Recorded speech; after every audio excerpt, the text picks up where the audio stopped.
Shalom, selamat pagi semuanya.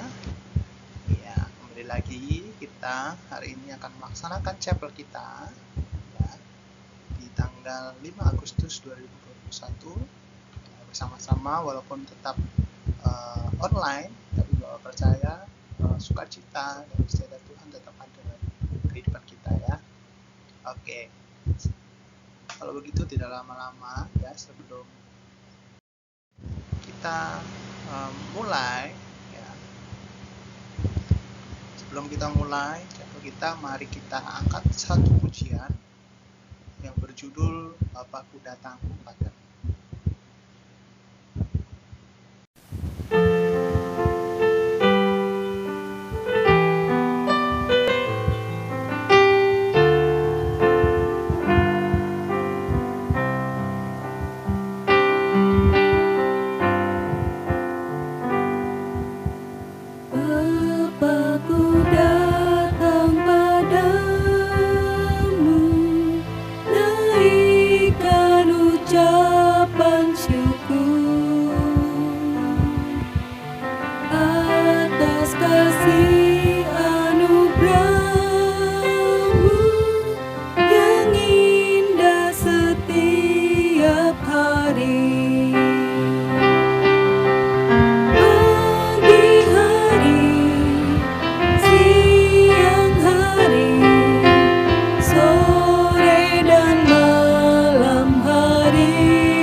Oke, mari kita bersatu di dalam doa. Tuhan Yesus, terima kasih Tuhan atas berkat-Mu, atas kasih-Mu, atas utama Tuhan dalam setiap kehidupan kami. Terima kasih untuk kesempatan yang telah Kau berikan untuk kami bisa beribadah di pagi hari ini Tuhan.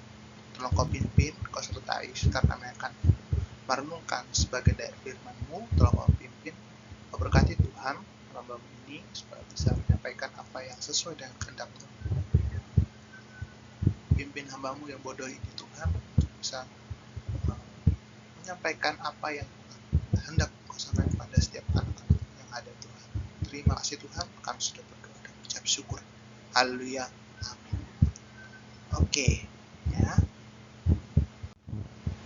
Nah, sebelumnya Bapak mau refresh dulu nih, ya. Selama seminggu ini, sama hari Senin, Selasa, Rabu, ya, apa yang sudah kalian pelajari? Ya, mulai di hari Senin ya. Di hari Senin kalian sudah merenungkan ya, membaca tentang murid-murid Yesus ya, yang mau pergi ke Emmaus ya, bertemu dengan Yesus ya. Tapi mereka tidak percaya kalau itu Yesus gitu ya, masih meragukan kalau itu Yesus ya. lalu bagaimana dengan hari kedua? Ayo, ya, ya hari kedua. Hari kedua, di situ ada suatu ketakutan ya yang dirasakan sama murid-muridnya, ya, karena jasad ataupun tubuh Yesus yang ada di kuburan itu hilang, sehingga murid-muridnya itu cemas, takut kalau nanti tiba-tiba didatangi oleh pemerintahan Romawi atau kaisar-kaisar atau para pemimpin, ya. Dikira mayat Yesus itu diambil oleh murid-murid. Mereka takut, tapi akhirnya Yesus datang untuk menghilangkan ketakutan itu, ya, dan merubahnya menjadi sukacita. Di hari ketiga, ya, tentang Thomas, ya, Thomas yang tidak percaya nih, ya kan, tidak percaya kalau Yesus itu hidup kembali, ya, tidak percaya kalau Yesus itu hidup kembali sebelum dia melihatnya secara langsung, ya. Pasti kalian tidak asing ya dengan gambar seperti ini, ya. Bagaimana Thomas mencelupkan tangannya ke dalam lubang yang ada di tangannya Yesus, dan akhirnya dia percaya. Lalu bagaimana hari ini? Apa yang akan kita bahas hari ini? Ya, hari ini kita akan membahas apa itu gambarnya, ya, kitab sama salib. Apa sih yang akan kita pelajari atau kita bahas hari ini, kita renungkan di hari ini? Yaitu firman Tuhan, Alkitab itu sendiri. Kita akan bahas tentang kenapa Alkitab itu ditulis. Ya. Oke. Selanjutnya, ya, sebelum kita melanjutkan, mari kita baca firman-Nya yang ada di dalam Yohanes 20 ayat 30 sampai 31. Bapak akan bacakan, anak-anak tolong perhatikan. Memang masih banyak tanda lain yang dibuat Yesus di depan mata murid-muridnya yang tidak tercatat dalam kitab ini. Tetapi semua yang tercantum di sini telah dicatat supaya kamu percaya bahwa Yesuslah Mesias, Anak Allah, dan supaya kamu oleh imanmu memperoleh hidup dalam namanya. Oke, ya. Sekali lagi Bapak bacakan ayat yang ke-31. Tetapi semua yang tercantum di sini telah dicatat supaya kamu percaya bahwa Yesuslah Mesias, Anak Allah, dan supaya kamu oleh imanmu memperoleh hidup dalam namanya. Oke. Ya. Mari kita bersatu dalam doa. Sebelum kita melanjutkan. Tuhan Yesus, terima kasih Tuhan atas berkat-Mu, atas kasih-Mu. Kami sudah baca sebagian dari firman-Mu. Tolong Kau pimpin, Kau sertai Tuhan. Setelah kami akan merenungkannya, pimpin Tuhan. Terima kasih Tuhan, kami sudah berdoa dan mengucap syukur. Oke, coba anak-anak perhatikan, di situ ada gambar, ya, seseorang yang duduk di atas kursi, ya, yang duduk di atas kursi sedang membaca buku, ya, enak sekali ya, duduk di atas kursi, ya, baca buku, ya, apalagi kalau ditambah sama kopi ataupun snack, ya, itu pasti enak sekali, ya. Tapi kenapa orang tersebut mau duduk di kursi tersebut? Ada yang tahu? Kenapa orang tersebut mau duduk di atas kursi tersebut? Tidak lain dan tidak bukan adalah karena dia percaya. Kenapa percaya? Dia percaya bahwa kursi tersebut mampu untuk menahan beban tubuhnya. Dia percaya kalau kursi tersebut kuat. Dia percaya kalau kursi tersebut tidak akan membuat dia terjatuh. Dia percaya kursi tersebut dapat menemaninya saat istirahat. Kan misalnya dia istirahat sudah capek untuk berjalan ataupun berdiri hingga dia duduk di kursi tersebut. Ujung-ujungnya karena dia percaya gitu. Lalu ini karena dia sudah lihat kursi itu kuat, sudah lihat orang-orang duduk di kursi itu. Lalu sesuatu yang tidak kelihatan. Bisakah kita percaya sesuatu yang tidak kelihatan? Mungkin kebanyakan orang seperti yang sudah dibahas hari kemarin, ya, hari Rabu. Kalau Thomas akan percaya pada saat dia melihat.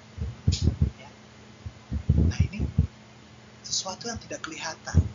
Coba, siapa yang percaya? Kebanyakan orang ya berpikir, ya, manusia, Bapak juga kadang seperti itu. Percaya kalau lihat langsung. Ya. Kalau misalnya dikasih tahu sama orang atau diinfokan sama orang, pasti agak ini benar nggak ya? Ini benar nggak ya? Ini benar-benar terjadi nggak ya? Dia benar ada nggak ya? Pasti orang bertanya-tanya kalau dia tidak melihat secara langsung. Sama seperti di kondisi sekarang ini, virus COVID-19.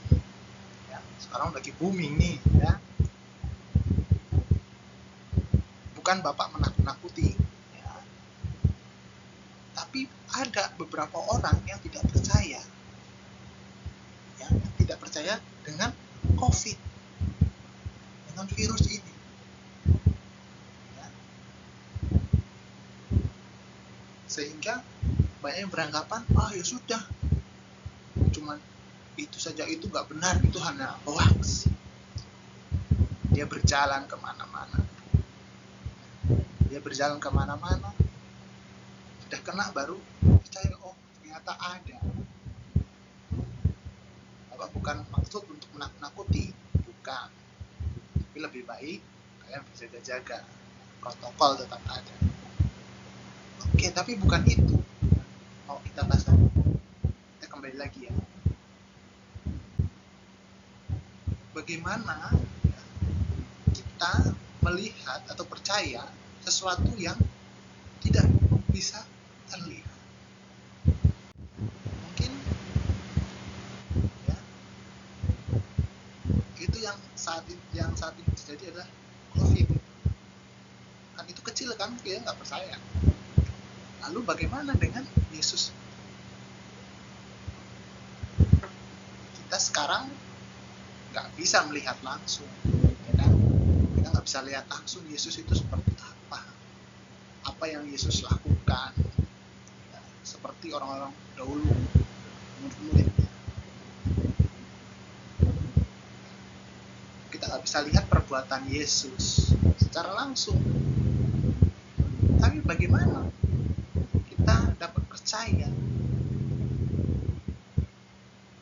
Bagaimana kita dapat yakin, Yesus ada, Yesus hidup, Yesus lakukan ini dan itu, lakukan mukjizat.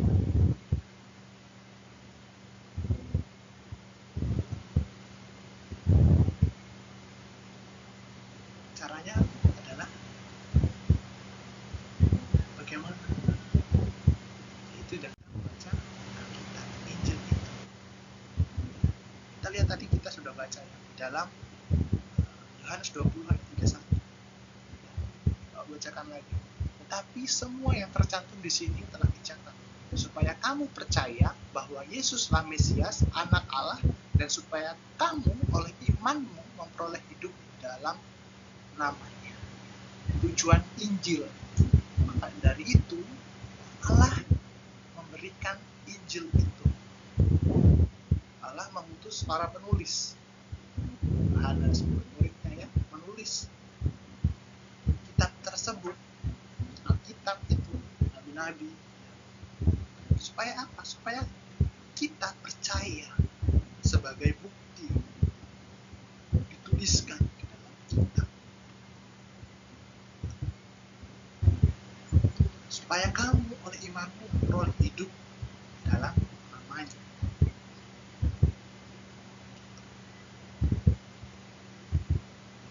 Jadi bagaimana? Kan kita nggak bisa lihat, kita baca Injil. Itu adalah kisah dari Yesus yang dicatat oleh para penulis. Supaya apa? Supaya kita percaya, yakin bahwa Yesus itu ada. Yesus itu adalah Mesias, anak Allah.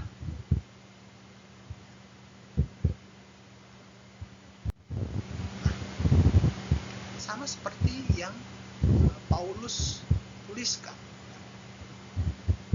pada jemaat di Roma. Itu sebab aku mempunyai keyakinan yang kokoh dalam Injil. Karena Injil adalah kekuatan Allah yang menyelamatkan setiap orang yang percaya, pertama-tama orang Yahudi tetapi juga orang Yunani. Supaya apa? Bukan hanya orang-orang Yahudi, tetapi semua orang. Nah, Injil adalah kekuatan Allah yang menyelamatkan setiap orang. Jadi Injil dituliskan melalui para penulisnya ya, dengan kekuatan Allah itu sendiri, dengan kuasa Allah itu sendiri.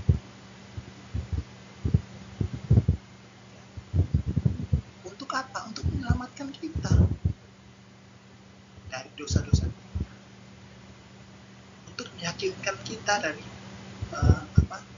ketidakpercayaan kita pada Yesus.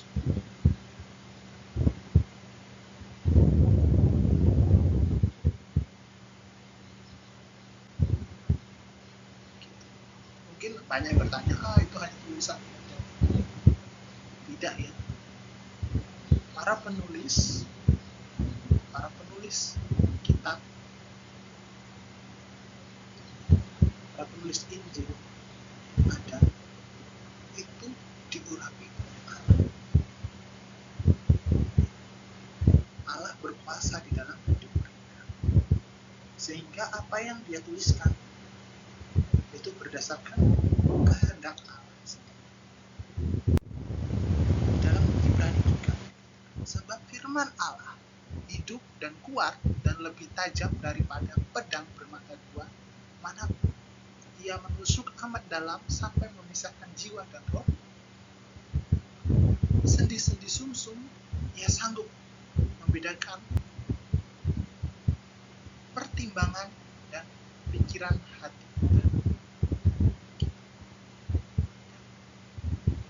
Jadi di sini dikatakan bahwa Injil itu menjadi senjata kita untuk menjauhkan kita dari dosa-dosa kita, supaya hati kita, pikiran kita dipimpin oleh Allah. Itu ya.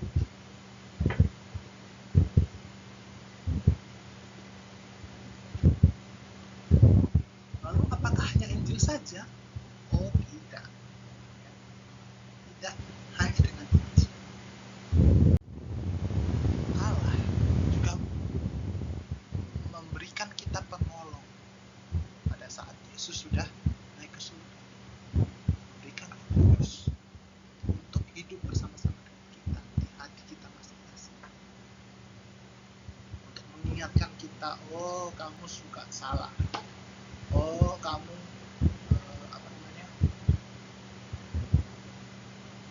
lakukan kesalahan, lakukan dosa, oh kamu sudah lari jauh nih dari apa yang Tuhan perintahkan kepada kamu, oh kamu udah mulai tidak percaya nih sama Tuhan, kamu sudah meragukan, diingatkan oleh Roh Kudus. Jadi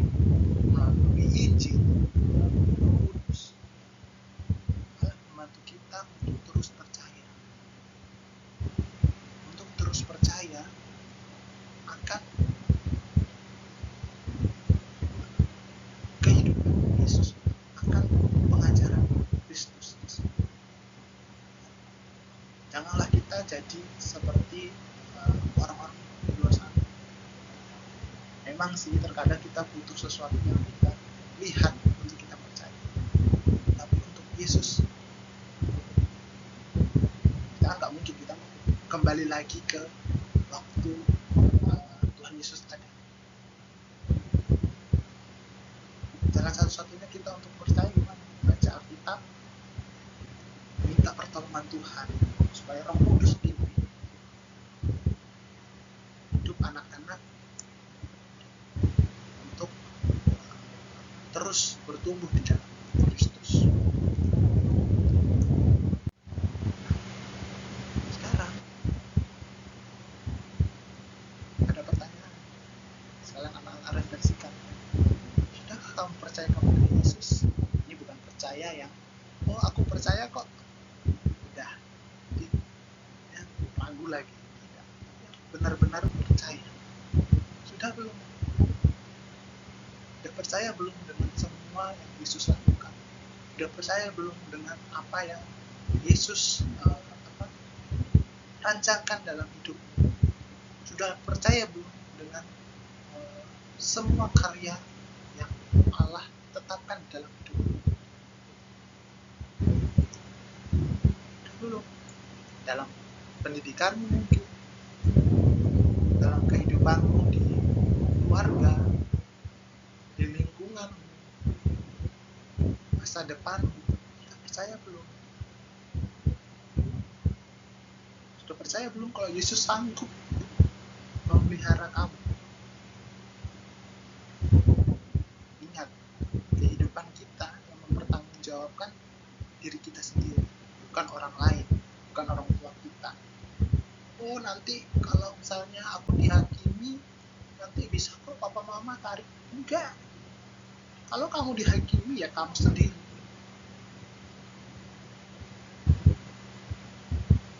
Kamu percaya nggak sama Yesus yang menjadi juru selamat? Refleksikan ya. Bagaimana? Ayo kita sama-sama lakukan dari sekarang. Kalau yang sudah ya lanjutkan. Kalau yang belum, mari mulai. Tidak ada kata terlambat, ingat ya. Tidak ada kata terlambat. Ayo mulai baca Alkitab.